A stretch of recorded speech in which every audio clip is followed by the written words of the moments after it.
A couple quick tips if you're installing a new shower head. When you're screwing this in, instead of grabbing the outside and scuffing it up, stick this down the tube before you put the head on and use that as leverage to turn it.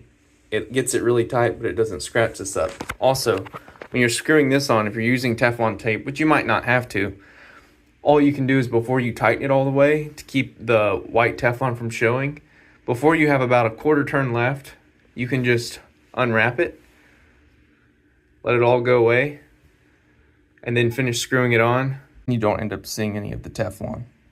Just if you're OCD like me, it'll make everything look nice.